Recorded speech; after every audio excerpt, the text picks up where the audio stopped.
Selamat pagi teman-teman, perkenalkan nama saya Subandi P. Jujur Tampu Bolon, NPM saya 171501222. Nah, baiklah teman-teman, di sini saya akan memberikan sebuah pembelajaran tentang pengujian hipotesis terhadap matematika. Nah, sebelum saya memulainya teman-teman, ada baiknya saya akan memberikan sebuah soal terlebih dahulu untuk pengujian hipotesis terhadap matematika dalam pembelajaran kita. Di mana soalnya yaitu kebutuhan energi wanita hamil 2.300 kalori per hari.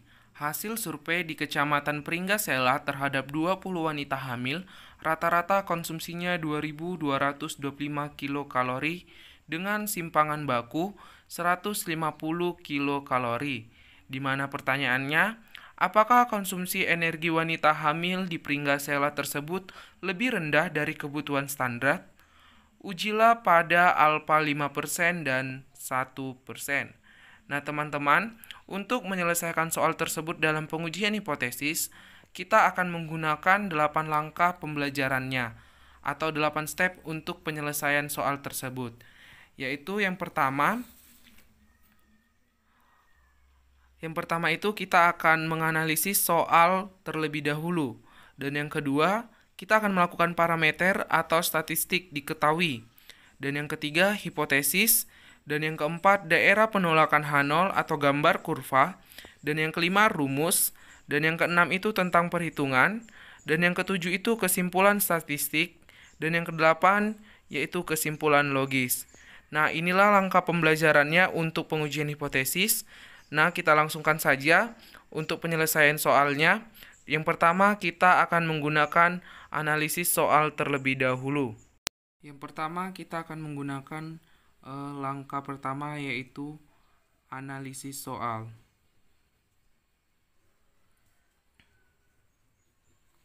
Nah, seperti soal yang kita ketahui, berdasarkan analisis soalnya, kategori soal tersebut termasuk uji beda satu kelompok sampel. Soal tersebut disebut sebagai uji beda satu kelompok sampel. Kemudian dari soal yang kita ketahui, kita ketahui di sini n-nya adalah 20. Karena n-nya 20, jika n-nya kurang dari 30, maka itu termasuk sampel kecil. Jadi n-nya 20 ini termasuk disebut sebagai sampel kecil. Atau bisa juga disebut sebagai uji T. Bisa juga kita pakai dengan uji T. Kemudian untuk menganalisis soalnya lagi, kita akan perhatikan pertanyaannya. Di mana pertanyaannya dikatakan di soal, apakah konsumsi energi wanita hamil di Pringgasela tersebut lebih rendah dari kebutuhan standar? Nah, di sini dikatakan lebih rendah. Konsumsinya itu lebih rendah. Artinya dia disebut karena lebih rendah, dia disebut sebagai satu arah. Jadi karena lebih rendah dia disebut sebagai satu arah. Itulah untuk analisis soalnya. Kemudian kita akan menggunakan step yang kedua. Step kedua yaitu parameter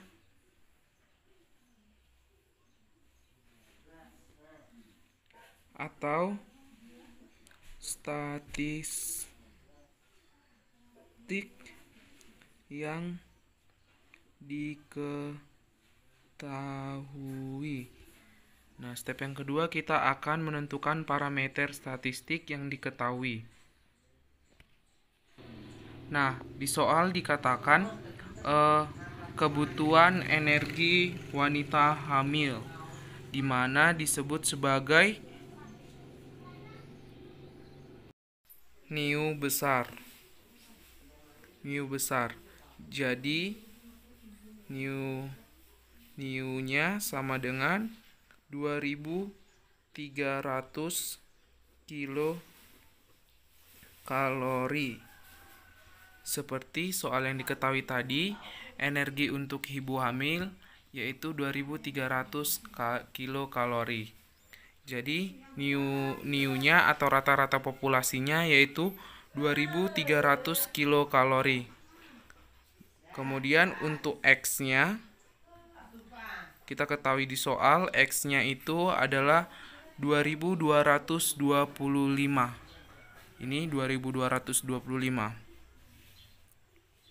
2225 kilokalori. Selanjutnya untuk taunya yang diketahui yaitu 150 kilokalori.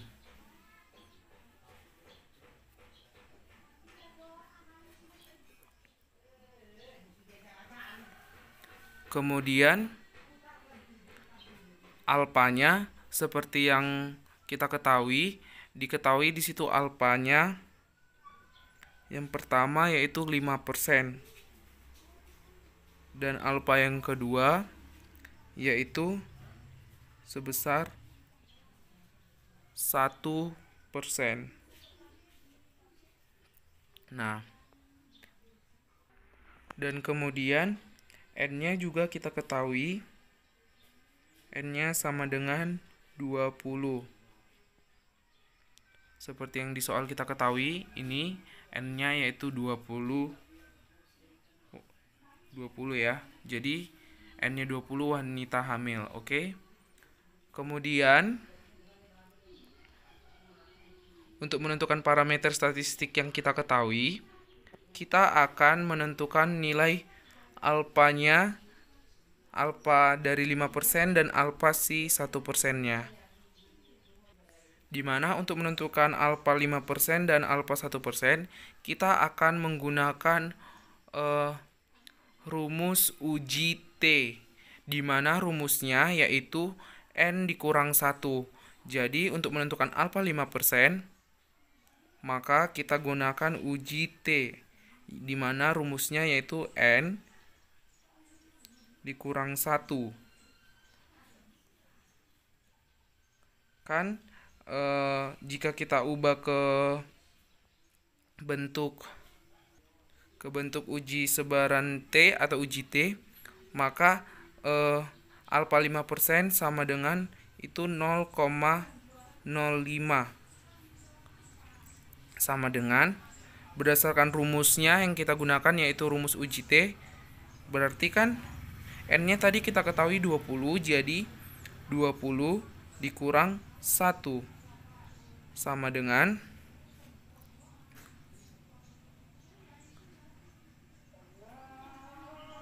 19. Maka 0,05 seperti yang saya tunjukkan ini 0,5. Jika kita tinjau menggunakan tabel T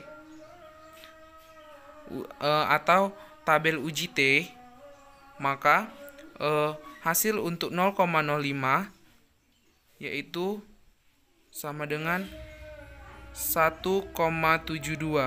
Nah, ini kita kan sudah pernah belajar di statistika dasar, yaitu pas di semester 5. Kita kan sudah mengetahui untuk tabel uji sebaran T. Jadi jika 0,05 itu sama dengan 1,75 berdasarkan rumus dari uji sebaran T, yaitu N dikurang 1. Jadi karena N-nya 19, kita ketahui titik temunya berdasarkan 0,05% yaitu 1,72. Kemudian untuk yang alfa 1% sama juga seperti yang alfa 5%. Kita tetap pakai rumus uji T, yaitu N dikurang 1 sama dengan 0,01. Sama dengan menggunakan rumusnya, kita masukkan rumusnya yaitu jadi 20 dikurang 1 sama dengan 19, maka 0,01 itu sama dengan 2,53. Untuk lebih jelasnya bisa teman-teman lihat tabel uji sebaran T berdasarkan pembelajaran yang kita lakukan di statistika dasar, yaitu di semester 5. Bisa kita buka lagi bukunya untuk tabel uji sebaran T. Jadi untuk 1% ini, alfa 1% yaitu 2,53 hasilnya. Selanjutnya kita akan masuk ke langkah ketiga atau step ketiga dalam penyelesaian soal tersebut, di mana langkah ketiganya yaitu kita akan menentukan hipotesisnya. Untuk menentukan hipotesis ini kita akan menggunakan H0 dengan H1.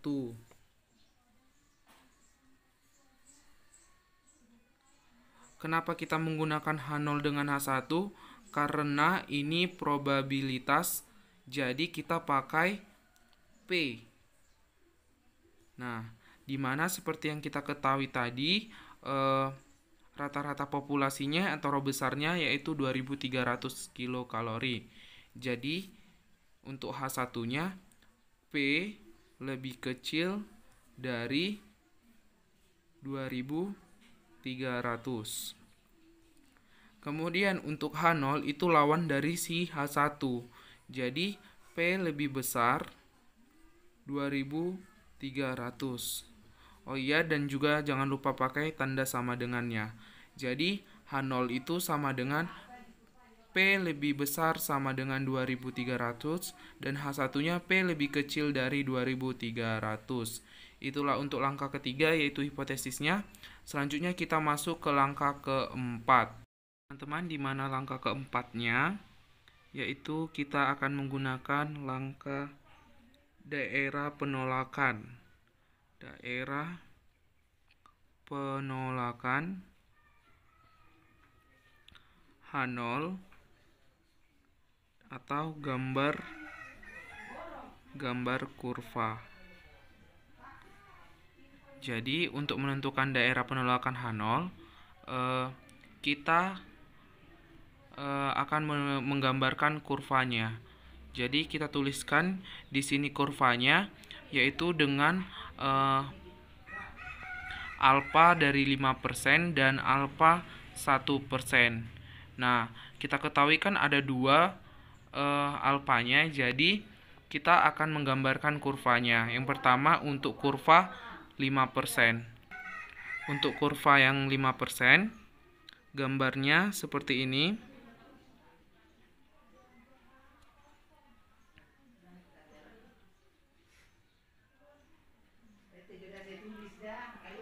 Ini untuk kurva 5%,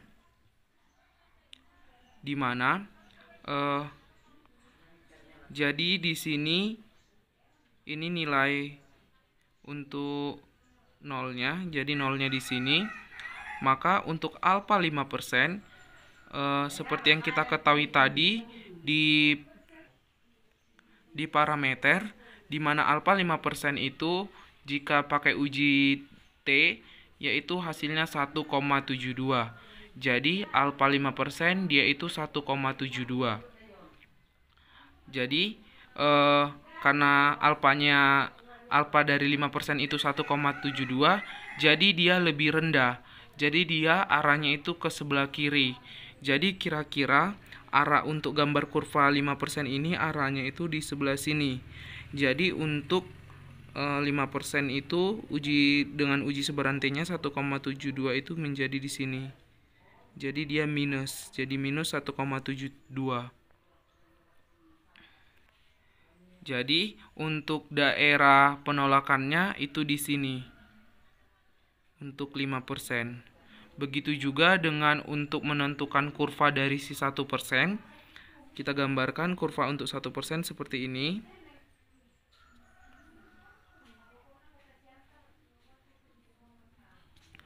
Maaf ya gambarnya kalau kurang bagus. Nah, untuk kurva 1%, kita ketahui nolnya di sini, titik nolnya di sini. seperti yang kita ketahui tadi, alfa dari 1% itu jika kita gunakan uji sebaran T-nya itu yaitu jadi minus 2,53. Nah, itu untuk nilai si 1%. Arahnya juga sama seperti alfa 5%, yaitu ke sebelah kiri. Jadi daerah penolakannya itu di sini. Jadi daerah penolakan dari si alfa 1% atau uji T-nya yaitu di sebelah kiri. Ini daerah penolakannya. Maka kita arsir lah ini. Nah, teman-teman, inilah gambar kurvanya atau daerah penolakan H0.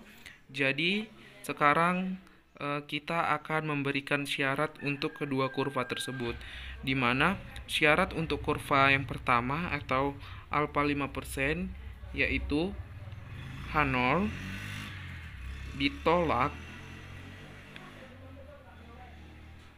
bila terhitung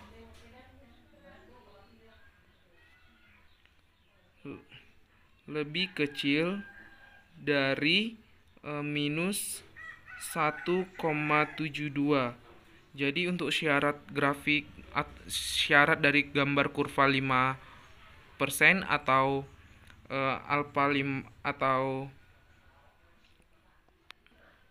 alfa 5% yaitu syaratnya yaitu H0 ditolak bila terhitung lebih kecil dari minus 1,72.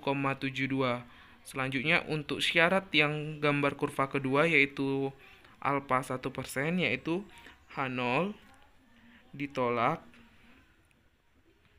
bila terhitung lebih kecil dari minus 2,53. Jadi ini untuk syarat penentuan dari gambar kurva tersebut atau daerah penolakan H0. Oke teman-teman, selanjutnya kita akan masuk ke step yang kelima, yaitu step yang kelima atau langkah kelima yaitu rumus. Jadi step kelimanya yaitu rumus. Untuk menentukan rumusnya berdasarkan kategori soalnya, rumus dalam uji T pada alfa 5% dan 1%, rumusnya yaitu TH sama dengan X dikurang mu per skandal deviasi atau dilambangkan seperti ini per akar N. Jadi ini untuk rumusnya. Kemudian masuk kita ke step ke-6 yaitu perhitungan.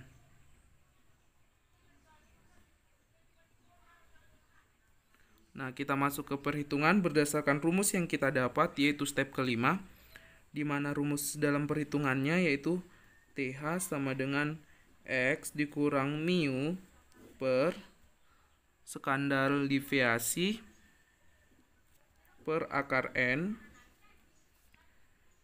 Jadi tinggal kita masukkan saja karena semua angka-angkanya tadi sudah kita dapatkan. Jadi kita tinggal memasukkan yaitu sama dengan 2225 dikurang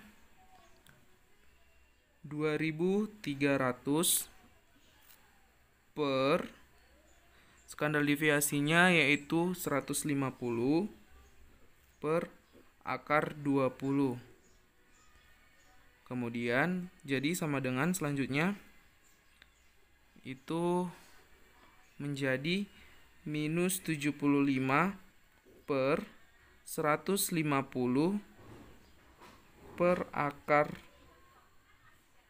20, di mana sama dengan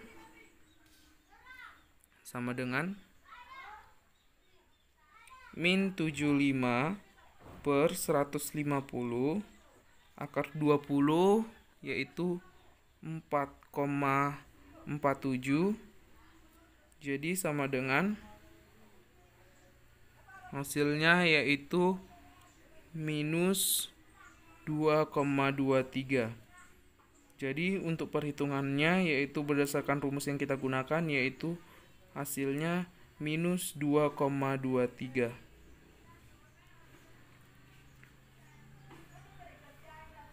Selanjutnya kita masuk ke langkah pekerjaan yang ketujuh atau step yang ketujuh yaitu kesimpulan statistik. Di mana step dari kesimpulan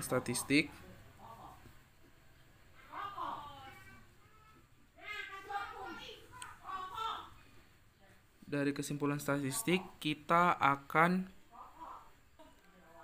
memulai dari kurva 5% atau alfa 5%.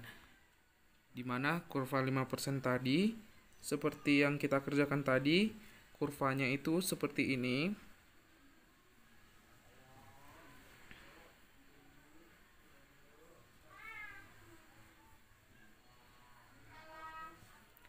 Di mana nilai untuk nolnya itu di sini. Dan hasil dari alfa 5% itu berdasarkan uji T yaitu di sini minus 1,72 hasilnya yang tadi untuk alfa 5%. Kemudian daerah penolakannya di sini di sebelah kiri tadi. Jadi gambar kurvanya seperti ini. Kita akan memberikan kesimpulannya berdasarkan perhitungan yang kita lakukan tadi berdasarkan rumus yang kita gunakan dalam menentukan soal tersebut. Jadi hasil yang kita dapat tadi dalam perhitungannya yaitu minus 2,23. Sekali lagi minus 2,23. Jadi untuk sebaran dari kurva 5%, untuk sebarannya itu kita akan membuat di sini berdasarkan penolakannya kita akan membuat titik dari minus 2,23. Jadi minus 2,23. Nah, dari gambar kurva 5% ini maka kita dapat karena TH lebih kecil dari minus 1,72, kemudian minus 2,23 lebih kecil dari minus 1,72.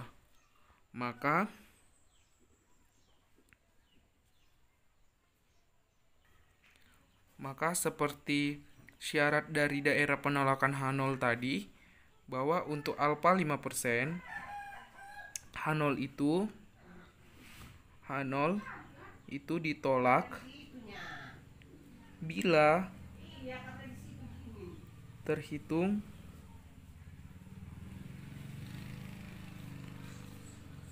lebih kecil dari minus 2,53. Itu untuk kesimpulan statistik dari 5%, alfa 5%. Kemudian kita akan masuk ke dalam alfa 1%.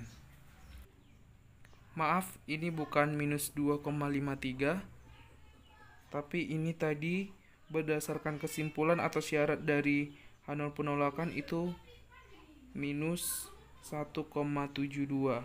Jadi kesimpulan statistik dari 5,0 itu yaitu H0 ditolak bila terhitung lebih kecil dari minus 1,72. Selanjutnya dalam bentuk gambar kurva 1%. Kurva 1% seperti yang kita bahas tadi, yaitu kurvanya itu seperti ini.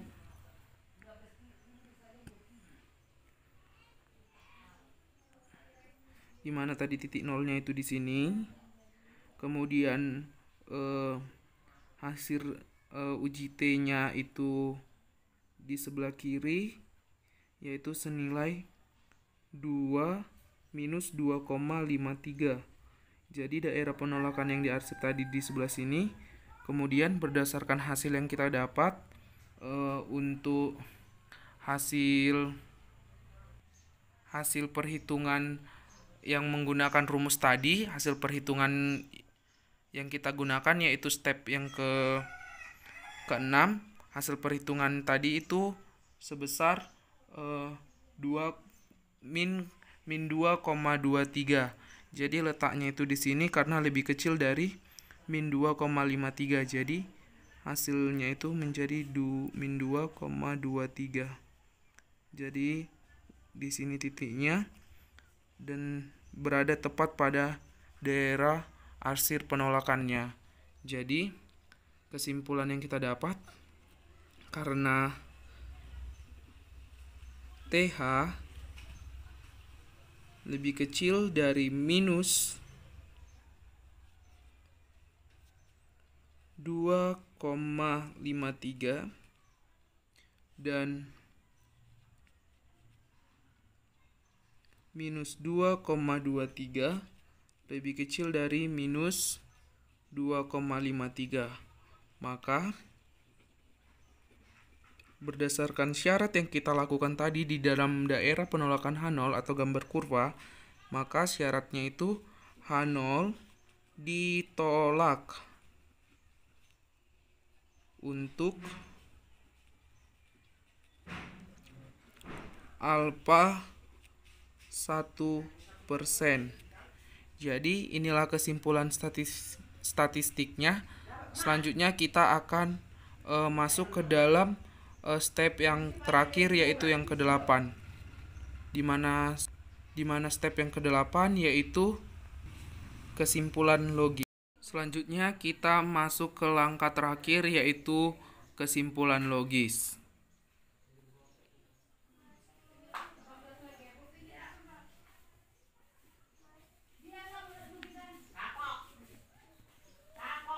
Nah, kita ketahui dari kesimpulan logis, kesimpulan yang kita dapat dari langkah pertama hingga ke-7, yaitu kesimpulannya yang dapat kita rangkum yaitu 1. Bila alfa 5%, konsumsi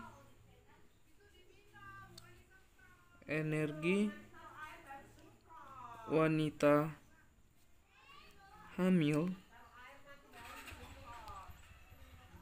lebih rendah dari kebutuhan standarnya.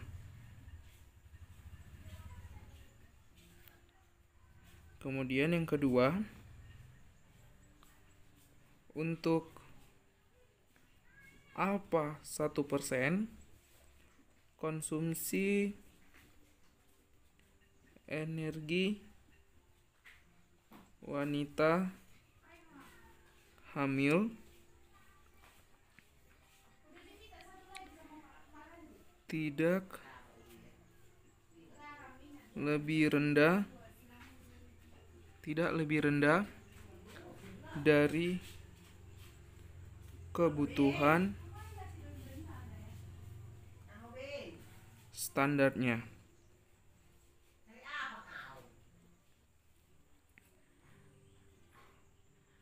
Jadi begini nih, kan soalnya sama dan kita menguji kedua alfa yang berbeda. Yang pertama alfa 5% dan keduanya itu 1%. Dan ternyata nilai alfa dari 5% itu konsumsi energi wanita hamilnya itu lebih rendah dari kebutuhan standarnya. Begitu juga dengan alfa 1%. Kita menguji alfa 1% itu ternyata energi wanita yang hamil itu tidak lebih rendah dari kebutuhan standarnya. Jadi itulah untuk kesimpulan logisnya. Sekianlah penjelasan tentang penilaian hipotesis yang saya berikan atau pembelajaran tentang hipotesis, pengujian hipotesis yang saya paparkan. Semoga bermanfaat. Jika ada kata-kata yang salah saya ucapkan, baik dari penulisan maupun kata-kata yang saya tulis, saya mohon maaf, saya ucapkan terima kasih banyak. Selamat pagi.